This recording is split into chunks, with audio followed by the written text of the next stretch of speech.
2021년 10월 10일 주일을 맞이해서 예수 그리스도를 깊이 생각하라 하는 제목의 말씀으로 함께 은혜를 나누고자 합니다. 오늘 봉독한 이 히브리서는 신약성경에서 유일하게 저자가 본문에 직접적으로 언급을 되지 아니하는 서신입니다. 성경학자들은 일반적으로 히브리서는 바울 사도의 기록이라 그렇게 공통적으로 이끌고 있습니다. 기록의 시기를 보면 주후 64년경 로마 네로 황제가 기독교인들을 탄압할 때에 신앙생활에 극한 어려움에 박해를 받고 있던 성도들에게 발신자도 수신자도 이름도 없이 인사말도 없이 설교 형식으로 유대 중의 기독교인들에게 이 말씀을 전해 주었다 하는 것입니다.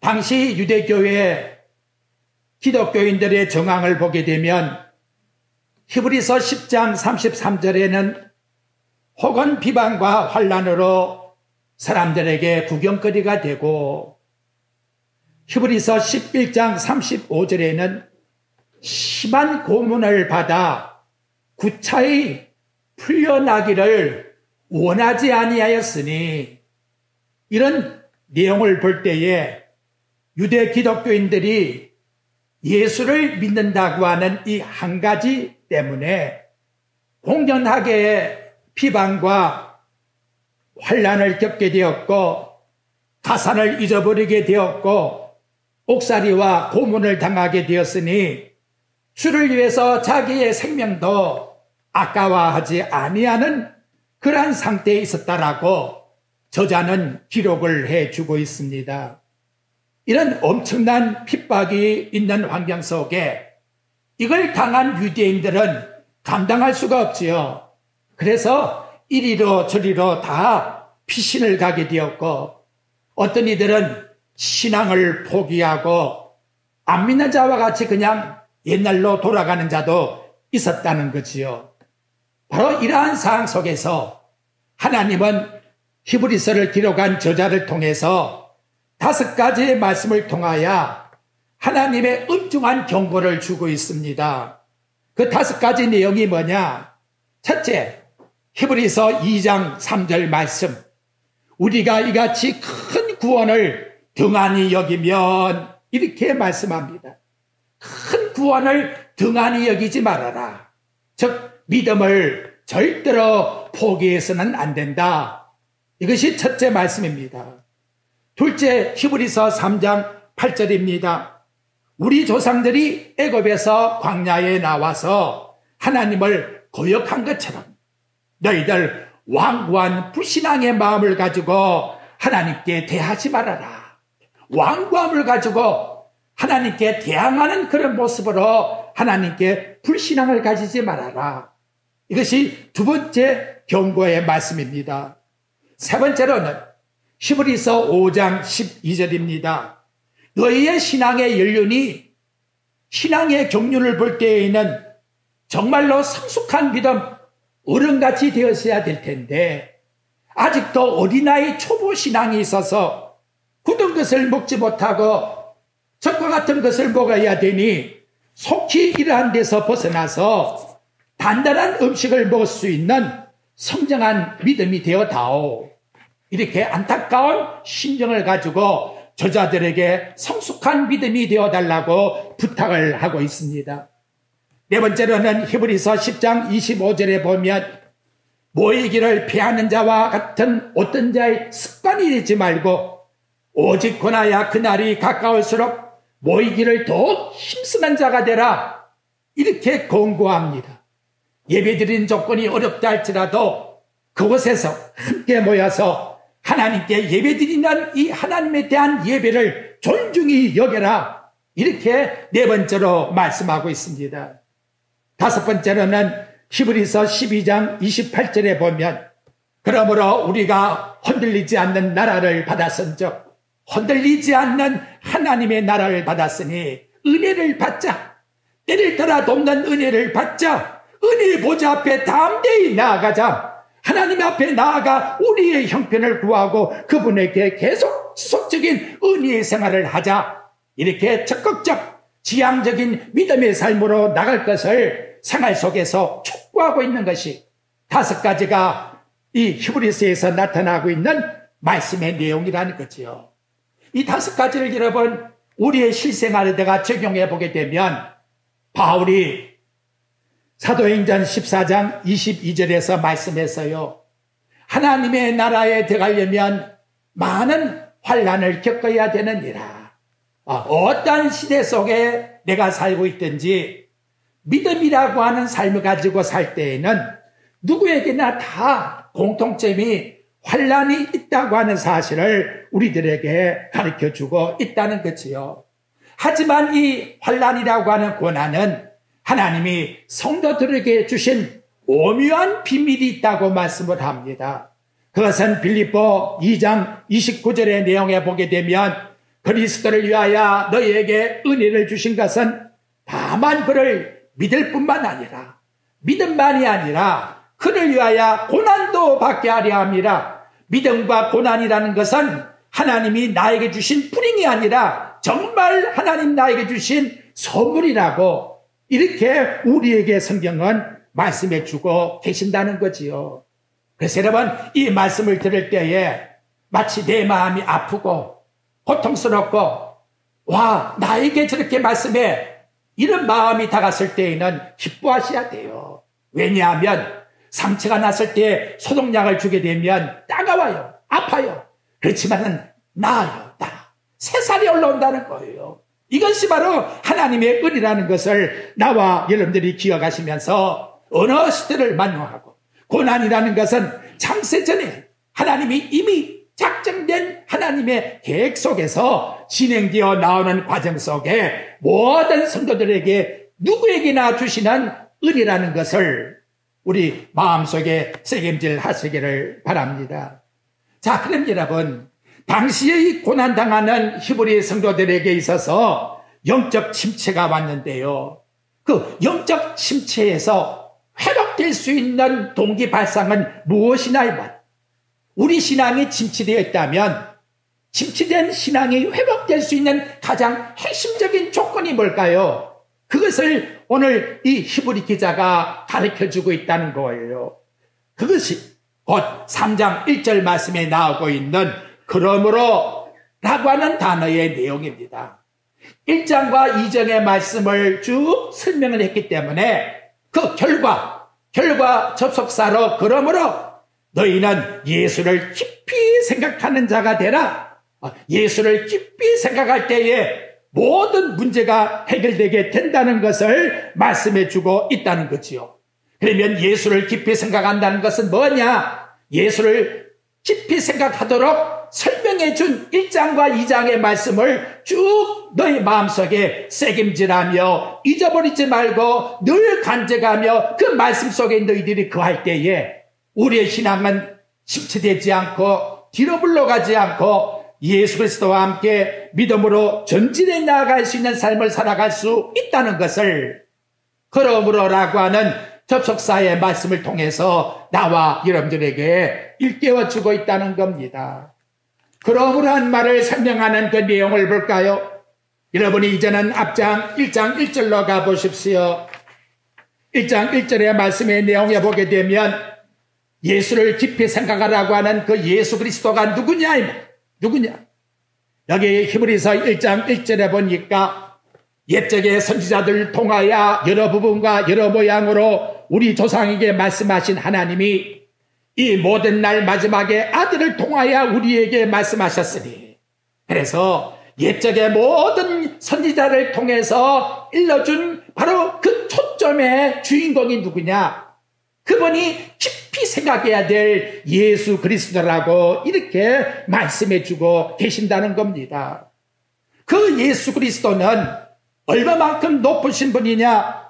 2절에 나타난 말씀 하반절에 보면 만유의 상속자로 세우셨으니 그로 말미암아 모든 세계를 지으셨느니라.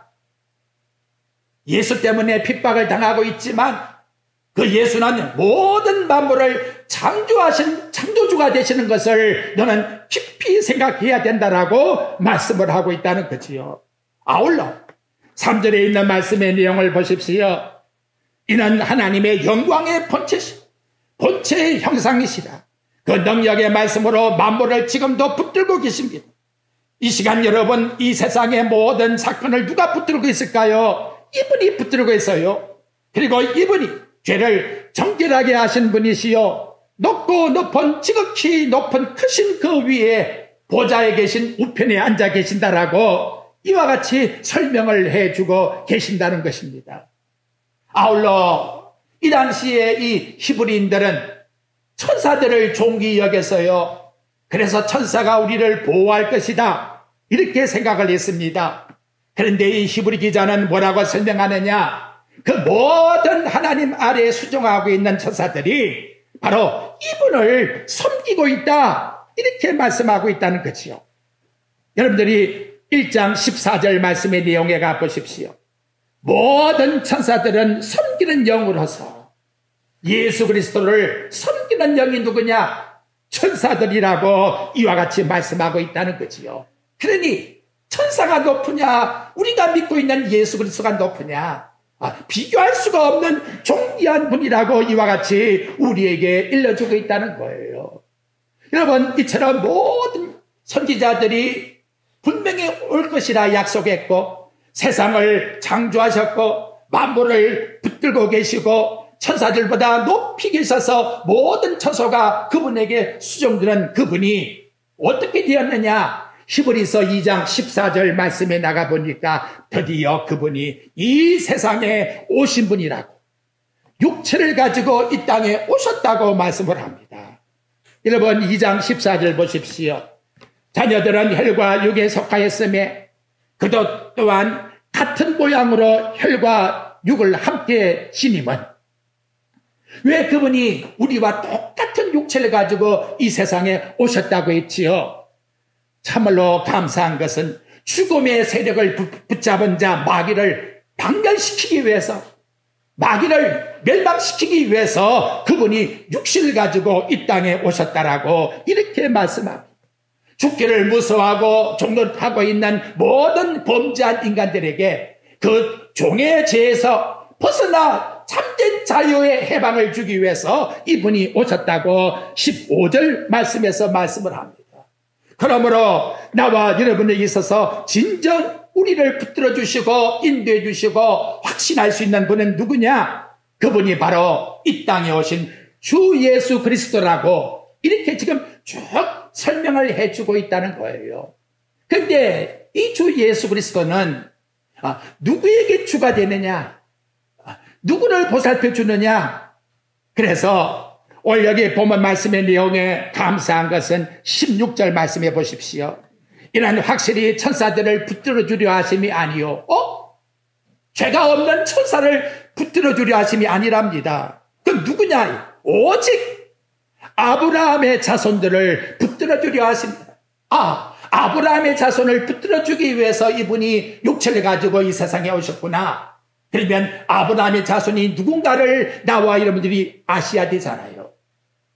갈라디아서 3장 7절에 보면 믿음으로 말미암은 자들은 다 아브라함의 자손이라. 믿음으로 하나님을 섬기는 자들은 다 아브라함의 자손이라고 말씀합니다. 갈라디아 3장 28절에는 유대인이나 헬라인이나 종이나 자유자나 남자나 여자나 다 그리스도 예수 안에서 하나이니라. 그러니까 여러분, 예수 그리스도를 믿는 남녀노소 이 땅 위에 유대인, 이방인, 또 높은 자, 낮은 자, 또 나이 든 자, 어린 자 다 우리는 그리스도 안에서 한 형제가 되었다고 이렇게 포인트는 다라고 하는 말씀에다가 강조점을 두고 있다는 거예요. 다 보호해 주기 위해서, 다 구원시켜 주기 위해서, 다 인도해 주기 위해서 그분이 이 땅에 육체를 가지고 오셨다라고 지금 이렇게 우리에게 설명을 해주고 있다는 거예요. 근데 여러분, 이렇게 쫙 기록을 해나가면서 뭘 느껴야 합니까? 왜 이 히브리서를 하나님이 지금 이런 말씀으로 전개해 나갈까? 그것은 그 내면에 히브리인들이 이 예수 그리스도를 잊어버리고 있었다는 거예요. 여기에 대해서 별로로 생각하고 관심이 희석되어 있다는 거예요.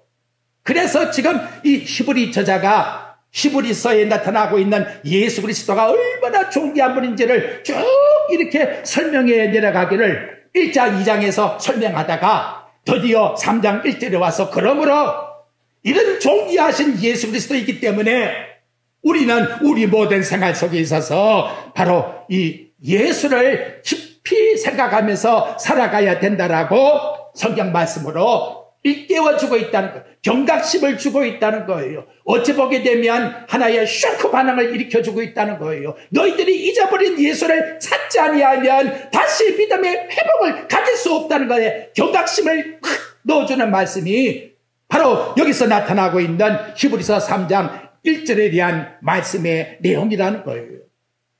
여러분, 이거 그때만이 아니에요. 농담이 아닙니다. 이 시대가 바로 그런 시대가 되었다는 거예요.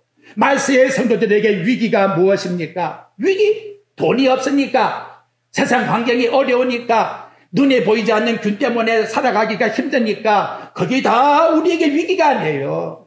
그게 내 신앙에 있어서 위기가 될 수가 없어요. 왜 그렇습니까? 이때에는 당장 칼이 들어오는데요.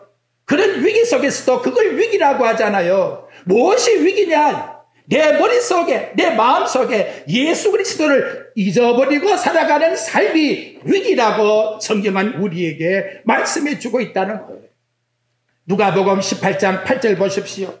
누가복음 18장 8절. 인자가 올 때에 세상에서 믿음을 보겠느냐? 왜 이 말씀을 예수님께서 하시지요? 예수께서 다시금 이 땅에 오실 때에 하나님을 믿는 믿음, 거기에 대한 관심이 다 사라졌어. 노새 때와 같이, 노아의 때와 같이 먹고 마시고 시집가고 장가가는 그 판에 다 놀아나고 있지. 그게 죄라는 말이 아니라 예수 그리스도를 잊어버리고 세상 속에서 살아가고 있다는 거예요. 이것이 가장 무서운 위기라고 말씀해주고 있다는 겁니다. 그렇다면 여러분, 이 위기에서 벗어날 수 있는 첫 번째 스텝이 뭘까요? 첫 번째 발걸음이 뭐냐 말이에요. 부흥의 촉진제가 뭘까요? 다시 예수를 깊이 생각하는 원점으로 돌아와야 된다는 것을 우리에게 말씀해 주고 있다는 거예요. 하나님의 은혜로 예수 그리스도가 어떤 분이신지를 내 마음속에 온전히 믿는 신뢰감이 회복되는 것, 이것이 진정한 신앙의 부흥이라고 성경은 말씀해 주고 있습니다. 바울과 같이 살든지 죽든지 내 안에서 그리스도만이 존귀하게 되기를 원하는 마음을 가지는 것, 아삭같이 시편 73장 25절에 보니까 주밖에는 내가 사모할 리가 없나이다. 여러분, 일주일간 살아가면서 정말 예수님만이 내가 사모할 뿐입니다라는 마음을 죄송합니다만 몇 초나 가지고 있어 보았습니다. 우리 마음속에 이러한 마음으로 회복되어야 돼요. 누가복음 15장 말씀의 내용에 보면 탕자가 아버지께로 돌아오지요. 돌아오는 그 동기 발상이 무엇입니까? 누가복음 15장 17절 말씀의 내용에 보면 이에 스스로 돌이켰다. 헤아쿠투 에코마이라고 하는 단어를 쓰고 있는데 하나님이 드디어 탕자에게 은혜를 부어주니까 자기 자신이 아버지가 생각나게 되었다는 거예요. 전에는 아버지가 나쁜 아버지로 생각했는데, 전에는 하나님 맨날 나에게 고통을 주고 아픔을 주고 실패를 주는 하나님으로 그렇게만 여겨졌는데, 이제 생각해보니 아버지의 사랑이 생각이 났다는 거예요. 아버지 집에는 많은 종들이 있는데 아버지는 지금도 나를 잊어버리지 않고 계실 거야. 그 삶의 방향과 목적이 완전히 바뀌어지게 되었다는 거지요. 그러한 마음이 우리의 마음속에서 새롭게 바뀌어져야 돼요. 가던 길이 거꾸로 되돌아가야 된다는 거예요. 이러한 마인드를 내 마음속에 성령이 지배할 때에 우리는 영적 부흥의 출발이 될 수가 있다는 것을 말씀해 주고 있는 겁니다. 유대교 히브리인들아, 그리스도인들아, 너희들이 예수를 처음 받았을 때에 그 믿음 있지 않느냐. 그 마음 다시금 돌이켜다오. 다시금 예수 그리스도께 돌아와다오. 1장 2장에서 말씀하는 예수 그리스도를 너희가 처음에 믿었다 하면 그 예수를 지금 잊어버리고 살았기 때문에 너의 신앙이 추락하고 있으니 다시금 하나님이 요구하시는 그리스도가 누구신지를 우리 마음속에 깊이 기억하고 너의 생활이 전환된 생활 속에 아버지 집으로 돌아가는 생각 속에 탕자와 같이 우리의 삶을 바꾸어 달라. 이렇게 하나님께서 요구하고 있다는 사실을 우리는 꼭 기억을 해야 합니다. 제가 지난 주일도 믿음이 뭔가를 말씀해서요. 내가 그래도 이만큼 직급을 가지고 있고 오랫동안 신앙생활을 했고 하나님 앞에 이렇게 철저하게 봉사도 했고 수고를 했으니 하나님께 그래도 내가 하나님 앞에 이렇게 하지 않았습니까? 그것 가지고 나가는 것은 믿음이 아니라고 했어요. 그것은 하나님이 받으시는 믿음이 아니에요. 그것 가지고 구원에 이르겠다고 하는 것은 예수님께서 불법을 행한 자라고 말씀하고 있습니다. 그러면 신앙생활을 하지 않아도 된다는 겁니까, 목사님? 그 말이 아니라 왜 그런 일을 하는지 원인을 알고 해야 된다는 거죠. 여러분, 구원받은 강도 보십시오. 예배당에 와서 빗자루질도 안 했어요. 헌금도 내지 않았어요. 예배도 드리지 않았어요. 하지만 그런 마지막 순간에 예수 그리스도가 누군지를 알게 될 때에 당신의 나라가 임할 때에 나를 생각해 주소서. 당신만이 죄가 없는 분입니다. 이렇게 그리스도를 믿었다는 거예요. 그리스도가 누구신지를 믿는 믿음. 여기에서 나타나는 반응이 나와 여러분들에게 행함이 되어야 진정한 믿음의 생활로 살아갈 수 있는데 그리스도를 믿는 믿음을 머릿속에서는 사라지게 하고 과거에 내가 했던 그것만 생각하고 하나님께 나와서 공로 업적만 내어놓으려고 한다 할 것 같으면 예수님은 그것은 나와 아무 관계가 없다라고 말씀하고 있다는 거예요. 이 당시에요. 서문학교에 폴르갑이라고 하는 교회 감독이 계셨습니다. 그분도 예수 이름 부르다가 붙잡혀 갔어요. 옆에 있던 분이 말을 해요. 지금이라도 예수 한 분만 부정하면 너 놔주마. 너 나이 늙지 않았느냐. 폴리갑이 말합니다. 내 나이 86세까지 지금처럼 예수를 믿었는데 한 번도 예수님이 나를 모른다고 한 적이 없는데 내가 어떻게 예수를 모른다고 할 수가 있겠느냐. 그래서 화형당하고 마지막 순교를 당했다는 것이지요. 사랑하는 성도 여러분, 예수 그리스도 인하여 내 마음속에서 기뻐하고 있습니까? 생각하고 있습니까? 여러분, 베드로전서 1장 8절과 9절에 가 보십시오. 성경은 분명하게 증거합니다. 베드로전서 1장 8절과 9절. 예수를 너희가 보지 못하였으나 사랑하는도다. 이제는 보지 못하나 믿고 말할 수 없는 영광스러운 즐거움으로 기뻐하니 믿음의 결국 곧 영혼의 구원을 받으리라. 아멘. 영혼의 구원을 받은 그 당시에 하나님 앞에서의 초대교회 교인들은 기쁨을 가지고서 신앙생활을 했다고. 그 어려운 핍박 가운데서도 보지 못하나 주님을 사랑하면서 살았다라고 이렇게 우리에게 말씀해 주고 있다는 겁니다. 아울러 두 번째 이렇게 여러분 예수를 기피하라고 독촉하고 있는 것은 여기 3장 1절을 다시 한번 보십시오. 3장 1절에 나타나고 있는 이 독자들에게 하나님이 어떤 칭호를 붙여주는가. 항상 제가 좋아하는 말씀입니다만은 이 말씀을 기록하면서 얼마나 감사한지요. 그러므로 함께 하늘의 부르심을 받은 거룩한 형제들아. 왜 너희들의 예수를 깊이 생각해야 되느냐. 바로 하늘에 계신 그분이 너희들을 불러내었기 때문이다. 세상의 통치를 받고 있으나 네로 왕제의 통치가 아니라 너희들은 하늘의 통치를 받고 있는 하나님의 백성이라는 것을 너희들이 잊지 말아야 된다. 너가 누구냐? 다시 한번 또 쇼크를 주고 있어요. 너 한번 정의를 내려봐. 여러분 지금 정의를 내려보십시오. 내가 누군가를 정의를 내려보십시오. 형은아 너는 누구냐? 나는 하늘의 하나님께 부름을 받은 자입니다. 얼마나 감사한 말씀입니까? 상상할 수 없는 놀라운 하나님 은혜가 이 칭호 속에 우리들에게 있다는 거지요. 너 지금 세상에 핍박을 당하고 있지만 네가 누구냐? 나는 하늘의 하나님께 이름이 생명책에 기록된 하늘의 부르심을 받은 자입니다. 이보다 더 기쁜 일이 어디 있습니까, 여러분? 누가복음 10장 20절 가봐요. 70인들이 나아가서 귀신을 이어쫓고 돌아오지만 너희들 그거 가지고 기뻐하는 건 아니다. 하늘에 너의 이름이 기록된 걸 가지고 너희들이 기뻐하라. 그래서 뒤에 나온 말씀이 뭐냐?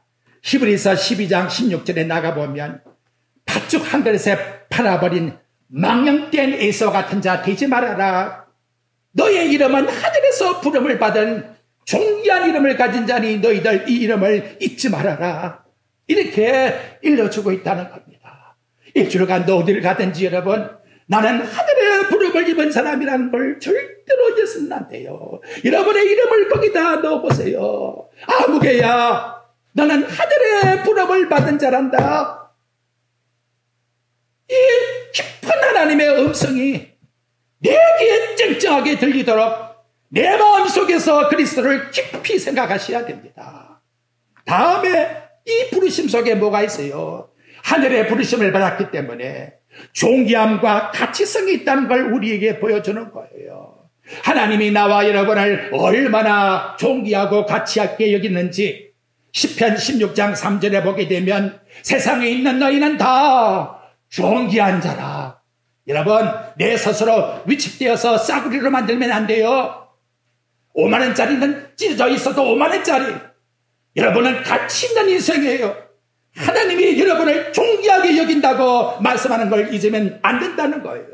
시편 116장 15절에 보면 하나님은 예수 믿는 사람이 죽었을 때에도 그 죽음을 귀중히 여기시느니라. 우리의 죽음까지도 그분은 귀중히 여긴다라고 나와 여러분들에게 이와 같이 말씀을 통해서 나타내주고 있다는 겁니다. 마귀는 지금도 미혹하겠지요.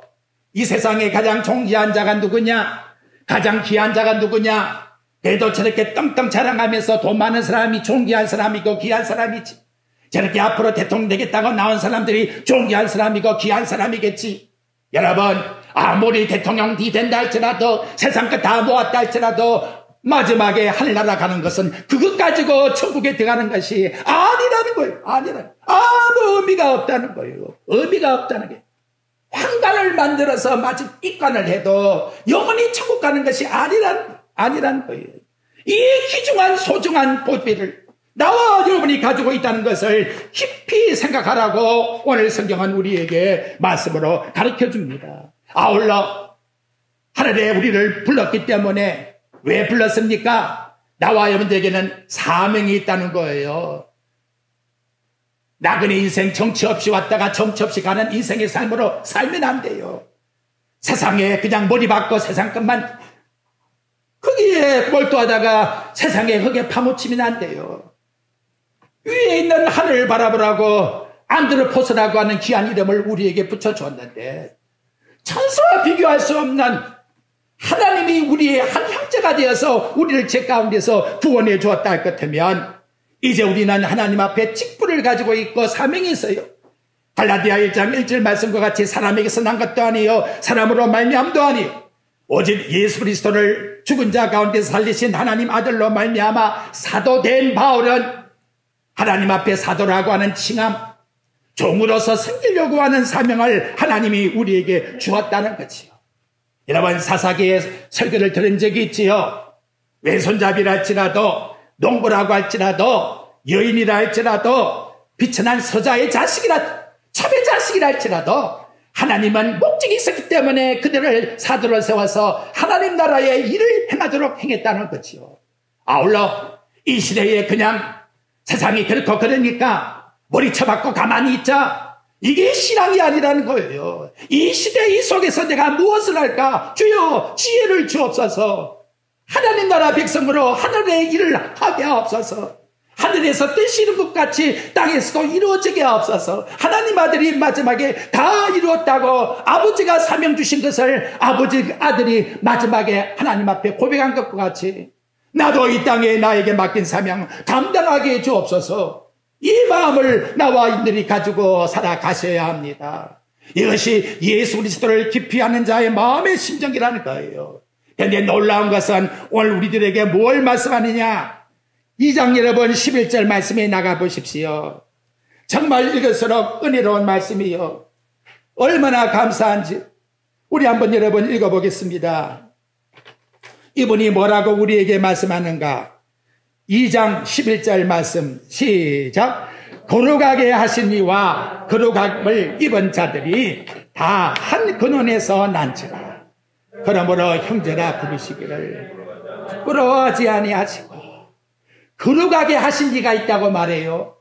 나와 여러분들이 우쭐우쭐해서 거룩한 자가 된 게 절대 아니고 거룩하게 하신 이가 있답니다.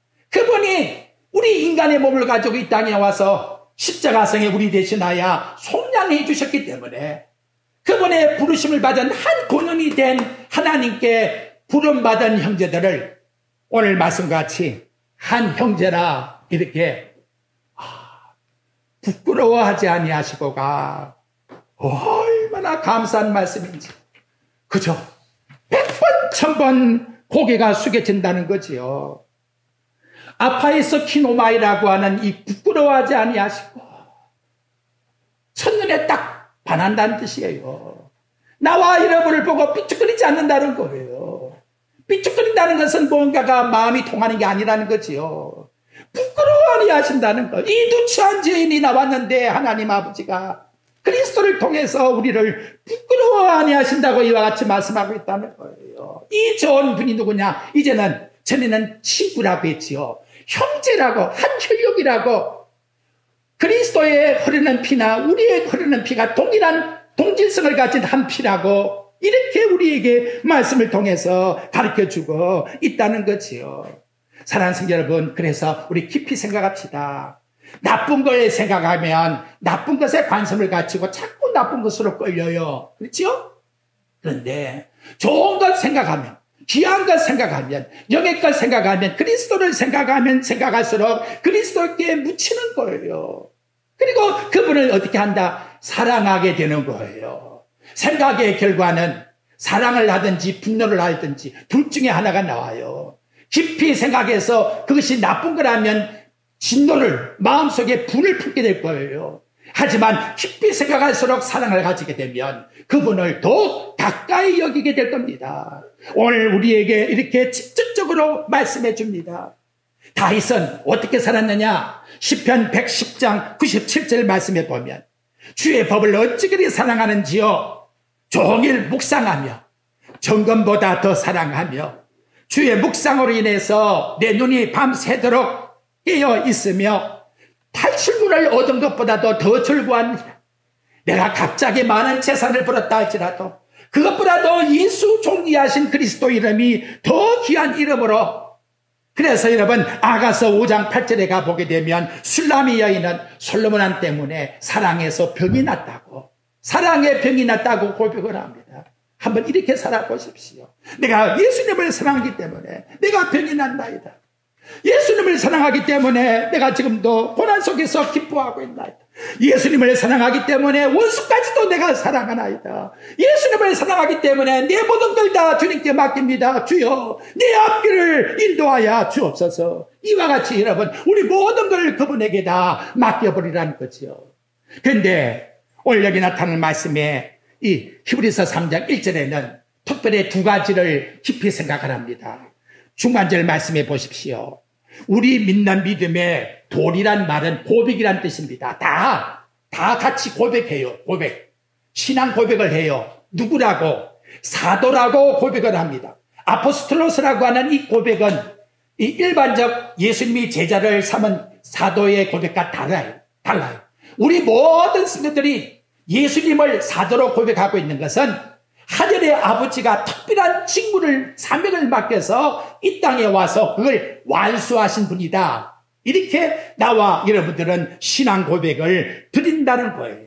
그것이 뭐냐? 당시 히브리인들은 양을 잡아 송아지를 잡아 매년 피를 갖다 바쳤는데, 그런데 히브리서 10장 10절 말씀에 보니까 이분은 자기 몸을 단번에 드림으로 말미암아 우리를 거룩하게 하셨다라고 말씀을 합니다. 이분은 자기 피로 영원한 속죄를 이루사 단번에 성소에 들어가신 분이라고 말씀을 하고 있습니다. 이분을 우리 다 같이 신앙 고백하자. 뭐라고? 사도라고. 우리의 모든 죄악을 완전히 용서하신 완전한 아버지가 이 땅에 주신 사명을 감당하신 유일한 중보자라고 우리 다 같이 하나님 앞에 고백하자. 그래서 사도라고 하는 이름을 붙였다는 거지요. 또 한 가지는 뭐냐? 그 다음 내용에 보니까 대제사장이신 예수. 대제사장. 제사장이라는 것은 제사를 드리는 분이지요. 하나님 아버지 앞에 누구를 대신해서, 우리를 대신해서 당신의 몸을 하나님 앞에 희생제물로 드림으로써 하나님과 우리 사이가 이제는 서로가 통하는 관계가 되었다는 거예요. 그래서 이 대제사장의 그 근본의 의원은 양쪽 다리를 놓는 연결다리라는 거예요. 하나님과 우리 인간 사이에 왔다 갔다 할 수 있는 다리를 이 대제사장이신 예수님께서 놓아주셨다는 거지요. 얼마나 여러분 감사합니까? 이런 분이 계시니 이분을 우리는 깊이 존귀 여겨야 되지 않겠느냐. 자, 그렇다면 여러분 이제 마지막 말씀을 마치고자 합니다. 이러한 마음을 가지고 살아가는 자들은 어떤 삶을 성취할까? 그래서 여러분 3장 2절 말씀해 보니까 예수 그리스도는 충성스러운 모세와 같이 충성하신 분이다. 이렇게 말씀을 합니다. 아버지 앞에서 모세가 이스라엘 백성 앞에 충성한 것처럼 아들이 이 땅에 와서 그도 또한 집보다 그 집 주인이 존귀함 같이 하나님 앞에 충성한 분이다. 맡은 자에게 구할 것은 충성이라고 했으니 우리도 이분에게 충성해야 되지 않겠느냐. 다음은 여러분 히브리서 3장 6절입니다. 6절 중반절 보십시오. 우리가 소망의 확신과 자랑을 끝까지 굳게 잡고 있으면 우리는 그의 집이라, 그의 가족이랍니다. 그의 가족이 누구냐? 끝까지 그분을 붙잡는 것. 예수 그리스도를 끝까지 붙잡고 살아가는 삶. 한시라도 놓지 마시고 안 된다, 못한다, 왜 나는 안 돼, 그러지 마시고 여러분 머릿속에서 예수 그리스도가 떠나지 말아 보십시오. 그저 그분만 영원 살아보십시오. 나머지는 그분이 이루어주시 나가는 거예요. 이 확신, 이 소망을 가지고 붙잡고 나아가라고 우리에게 말씀합니다. 예수를 생각하고 기억해 보십시오. 기쁨이 생기는 거예요. 기억할수록 우리의 마음속에 현실의 절망이 아니라 좌절이 아니라 희망이 생기고 통로가 나타나는 거예요. 이것이 바로 그리스도라고 우리에게 말씀해 줍니다. 마지막 끝까지 견고히 참아라. 6절 하반절에서 우리에게 말씀합니다. 굳게 잡고 있으면 우리는 그의 집이라. 그분 앞에서 나 자신은 죽이고 그리스도만 굳게 붙잡게 되면 그 견고한 그 자에게 우리 하나님께서 끝까지 도와주겠다. 에베소 6장 24절에 보니까 우리 주 예수 그리스도를 변함없이 사랑하는 자에게 하나님께서 은혜가 있을지어다라고 말씀을 합니다. 오늘 말씀 결론을 맺어봅시다. 나와 여러분은 누구라고요? 함께 하늘의 부르심을 받은 아무개야 우리 마음속에 잊지 마시길 바랍니다. 바로 이러한 자가 되었기에 믿음의 주여 온전케 하신 예수 그리스도를 깊이 생각하자. 여러분 12장 1절에 가보십시오. 우리 같이 읽고 마칠게요. 한 번 더 나옵니다. 12장 1절과 2절 한번 보십시오. 1절이 우리들의 환경이라면 2절은 그 환경에서 벗어날 수 있는 유일한 방법이에요. 오늘 설교드린 말씀이 그대로 나타나 있습니다. 예수를 바라보자. 여기까지만 시작. 이러므로 우리에게 구름같이 둘러싼 허다한 증인들이 있으니 모든 무거운 것과 얼매기 쉬운 죄악을 벗어버리고 인내로서 우리 앞에 당한 경주를 하며 믿음의 주여 또 온전케 하시는 이인 예수를 바라보자. 아멘. 예수 그리스도를 바라봄으로 승리하는 나와 여러분의 삶이 되시기를 주의 말씀으로 축원드립니다.